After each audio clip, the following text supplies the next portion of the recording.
Now, if you've got a budget of around £1,000, then that's enough to get you an e-bike that's a pretty good performer. Now, you can spend less.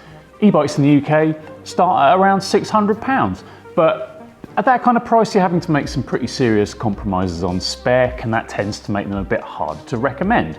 We've tested all of the bikes in this video, and they've all done pretty well, scoring at least a 7 out of 10. There's a link to every review in the description if you want to have a look at any of these bikes in detail. There's plenty of bikes we haven't tested too. If you've got any recommendations of your own for around the £1,000 mark, let us know in the comments below. It might even give us some ideas about what to review next. And don't forget to like and subscribe this video for more e-bike vids from us. Right, a bit of housekeeping first. This list of bikes includes some that are over the £1,000 mark. It's more of a target than a hard limit, really. There's a couple of reasons for this. Firstly, the price of anything coming in from outside the UK is pretty fluid right now, thanks to a combination of Brexit and a global pandemic. So bikes that were under £1,000 when we tested them might have crept up a bit in price. Sadly, the reverse isn't also true. As well as that, a couple of bikes here have always been a bit above the £1,000 mark, but they're excellent bikes and well worth the extra couple of £100. So we've included them here just in case your budget is a little more flexible. We've chucked in a conversion kit too, as that can be a good option if you've already got a bike and you don't want or need a separate e-bike. So what should you be getting for £1,000? Well, in our opinion, you should be getting a well-spec'd bike with a capable motor system that's ready out of the box for daily use. You'll almost certainly be getting a hub motor, either in the front wheel or the rear. In our experience, the rear hub motors tend to give a better ride overall. The battery capacity can vary quite a lot. Bigger batteries are more expensive, so it's an obvious way to save money. For a city bike, you probably want at least 300 watt hours. If you're looking at a folding bike for shorter trips, you can get away with a bit less.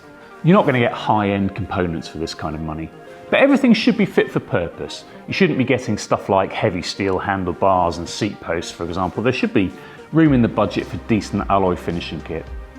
Check the gear range as well, whether it'll work for the riding you'll be doing. The hillier that it is where you live, the more range you're going to need. In terms of other stuff around the £1,000 mark, you're less likely to get things like integrated lighting and mud guards, although you can add those on later.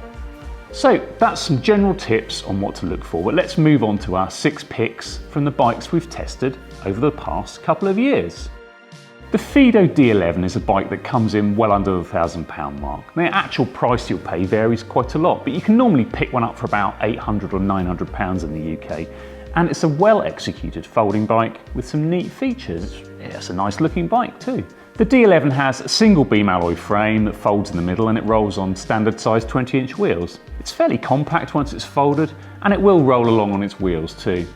The battery is pretty big for a folding bike at 417 watt hours, and it's concealed in the seat post. Now you can take the seat post out, which allows you to charge that inside. Also, it makes the bike quite a bit lighter, dropping the weight by about 5 kilos. Now that will help if you're trying to muscle it into the back of a car or lift it up the stairs to your flat.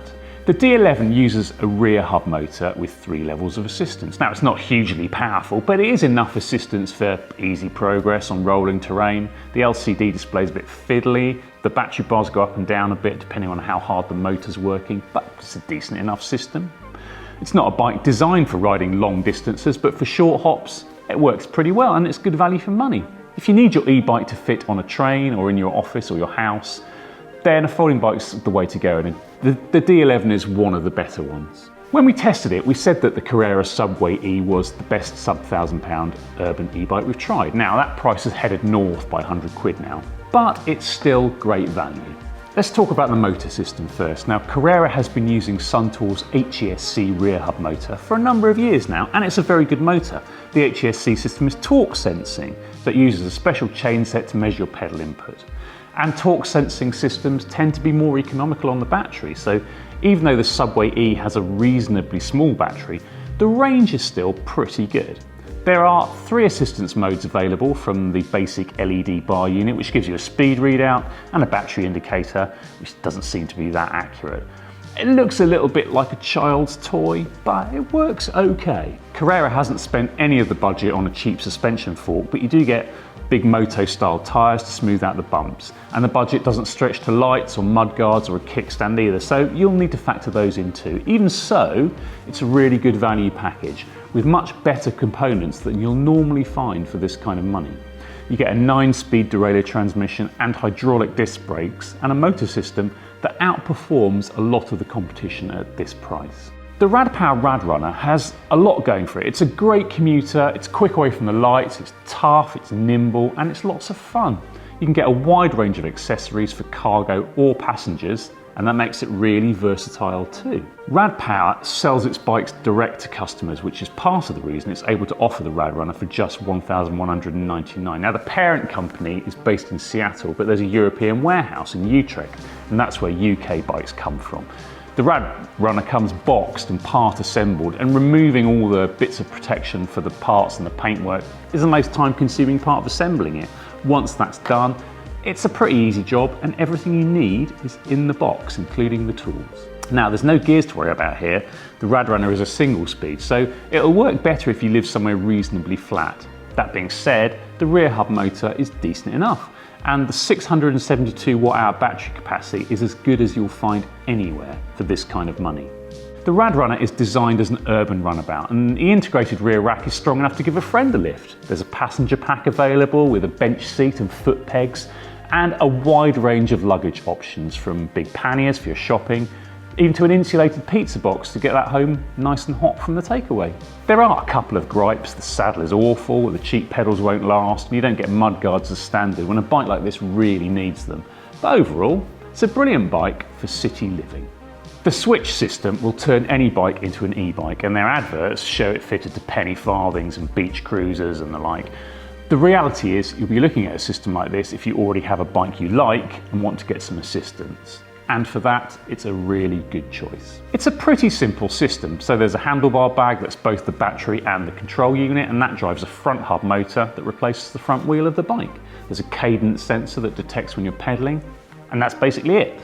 Fitting it to a bike takes about half an hour, and anyone who's fairly competent at fiddling with bikes will be able to do it. If you can't, just take it to your bike shop. This is the second generation of the Swytch system, and the battery pack bag has reduced in size by quite a bit. So having that extra weight high and forward on the bike can affect the handling, but it's less of a problem now than it was with the original Swytch. The whole system only adds about 3 kilos to the weight of your bike, and although the battery's small at 180 watt hours, it can still give you some useful assistance. And there's a larger capacity 250 watt hour battery available too.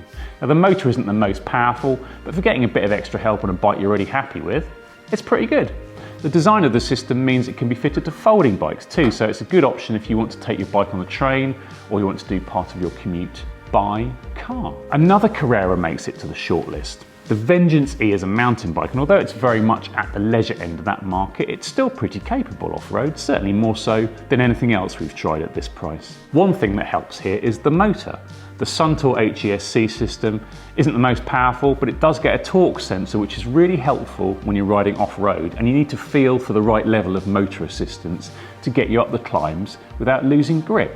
With a cadence system that's just on or off, it's much easier to spin out the rear wheel and come to a standstill. On less technical cross-country routes, the Vengeance E works well. The 317 watt hour battery is reasonably small, and that will limit the length of ride you can do, but it should get you around a half day's leisure ride in the hills, even if you throw in a couple of decent climbs.